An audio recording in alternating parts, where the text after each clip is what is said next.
From the meta operators to the meta weapons in Shatterline, let's find out which stand out as the best in the game. We won't just be going over my personal opinions, but instead we will actually go over the OCS tournament using the data from the best players in Shatterline. So with that in mind, let's start off with the operator meta. As of right now, Shatterline's got 8 operators, and each team consists of 6 players. Now I rewatched the entire Oasis tournaments, which were 8 hours worth of VODs, and here is the data I've gathered from it. There were 46 matches played, and since there are 2 teams per match, that means that for operators there were 92 different opportunities for each to get picked, and only one of the operators stood through and through and was picked every single match by every single team. And that operator was Orbit, making him the most on-meta operator in the game. Orbit has got it all. He's got a wallhack drone that also doubles as a distraction, he's got the best movement tool in the game, an amazing grenade that works both defensively and offensively, as well as an insane ultimate. It's not surprising that he is at the top of the list. But on the other hand, when we go to the other extreme, there is an operator that was only picked once out of 92 times. Can you guess who it is? That's right, it's Brisa. It's Brisa. She was only picked once by a player known as Lunacy, but that didn't last long. Next match he was right back on Kite. Personally, it didn't surprise me too much that she's low on the list, but I didn't expect her to be that low. This makes Brisa the most off-meta operator in the entire game. And as for the rest of the operators, here's how they rank up against each other. Kite was only short because of that one match Lunacy opted in for Brisa. Mongoose was short one game because Twisted Ways opted in a game for Ram over Mongoose, but quickly swapped back. Mava was 2 games short because Team Eminent did not use her in their best of 3. And a similar story for Strix, she was not used by Nevermoon in their first BO3. Other than these exceptions, these operators are all on meta, with the exception of maybe Ram and Brisa. Now that we understand which operators are the most meta at the highest levels, let's now talk about the weapon meta. And before we dive into this data, you must know that there are several weapons that are banned from competitive Shatterline, such as all shotguns,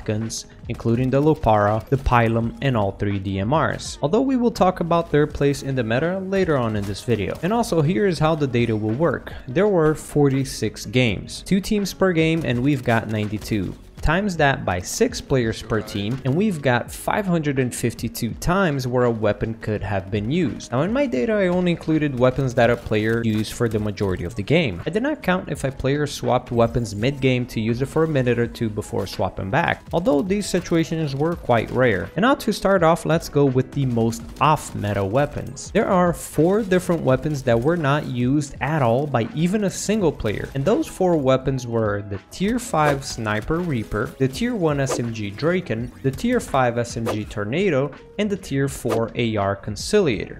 I totally called that. And as for the more on-meta weapons, starting off with the only sniper ever used is the TWD, which was used 11 times, which is quite unimpressive, and a curious detail being that out of those 11 times, 7 of them were used in Escort, while the other 4 being in Conquest. And jumping on to the most on-meta weapons in the game, we have got the Tier 5 AR Legatus, which was used 127 times and was the primary weapon regardless of the game mode for a few players, such as the tournament winners Pin and Bubble, as well as the runner-ups Tempted and Skill. As for the most used weapon at the highest level, to no one's surprise, is the Tier 4 SMG, the Centurion, which was used a whole 351 times, almost 3 times as much as the second most used weapon, making it by far the most meta weapon in the game, with a few matches even having all 12 players on the server running this SMG. And as for the rest of the weapons, here is the overall data. It is a very one-sided choice, and I can't help but wonder what these numbers would look like if the Centurion wasn't a choice. Now for those of you wondering, Raptech,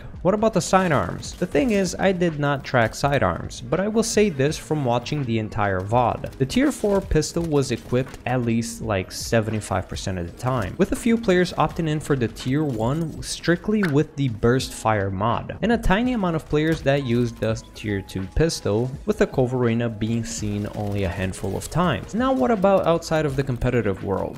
Well, as of now, the meta has shifted heavily towards the shotguns, which are extremely easy to use use and very deadly, making them quite overpowered, which is why they're banned in competitive play. And as for those, the meta is with the tier 4 Black Falcon and the tier 5 Brute. Those two shotguns are by far the strongest meta in smaller maps, but they're weaker in escorts, albeit still good. And as you can guess, that also applies for the tier 4 sidearm Lupara. For sniper rifles, I'd say the meta is with the TWD as well as the VX7 for its insane headshot potential. And as for the rest of the weapons, it goes as mentioned earlier. Now the meta changes all the time and it varies from map to map, and I'll make sure to stay on top of it, letting you guys know as it shifts. So make sure to give your boy a sub if you want to stay on top of it. I'll be seeing you guys next time. Much love.